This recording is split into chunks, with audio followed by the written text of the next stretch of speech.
Ekaterina Popova. I'm an artist, entrepreneur, founder of Create Magazine and Art Queens, and I have been doing this for over 7 years. And I would say when I was starting out, one of my biggest challenges was not believing in myself, letting fear and imposter syndrome take over, making me feel like I didn't have anything to offer and who am I to do this?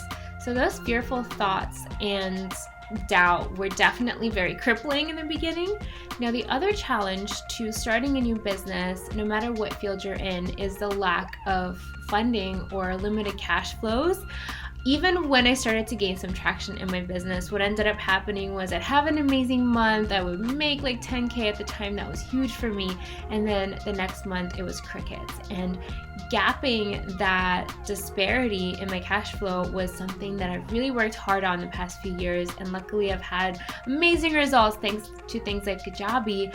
But it is definitely a challenging part of being a small business owner, especially if you don't take out loans or if you don't have funding or investors. And to an extent, every time I'm ready to scale or level up, that is still a struggle, and I have to really trust my intuition, trust my gut, and know when it's time to invest in myself. And now that I'm coaching and hosting my membership, the Art Queens, one of the things that I really had to trust and invest in myself in order to scale was the sort of faith that it's going to work out, and to really trust my audience, trust that I'm creating something that I need that other people also need. And this is how Art Queens was born.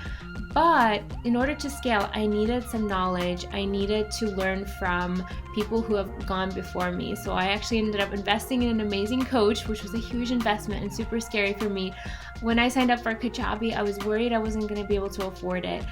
When I took certain online courses from amazing people like Amy Porterfield, I had to really trust myself that what I'm learning is directly applicable to my business. And luckily it has paid off, and it really gave me incredible results just to hear the basic step-by-step process that other people have had success with. But it is something that you have to trust yourself to do. Everyone is different. So when you're selecting a coach or a program or an app that will help you scale, really trust your gut, do your research, and know that it's okay if it doesn't make sense to your friends and family sometimes, but really follow your vision. When I'm setting new goals for my business, I tend to have two separate sets of goals.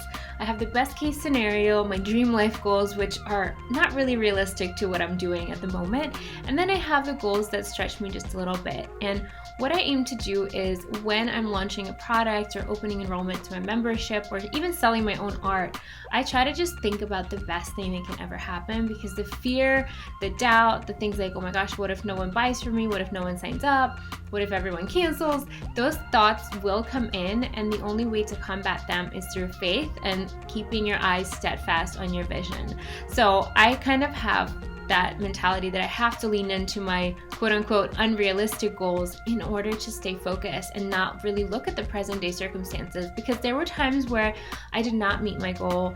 I ended up having a really tough year. I wanted to create this amazing course, and we were about to launch a book with a publisher, and those things did not work out. But pivoting and keeping your eye on a greater vision, not the current circumstances or not the failures, but where we're going, was helped me immensely to stay focused, to pivot, to change course, and to still make it a reality.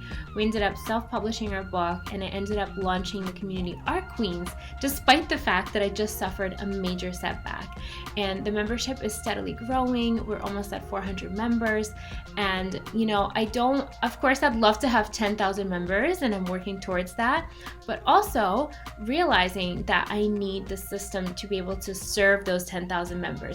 So as I'm slowly growing, I'm hiring more help, I'm educating myself, I'm upgrading my software and using Kajabi to help me, and just really paying attention so that I'm doing the best I can serving what I have right now as I'm aiming for those quote unquote impossible goals.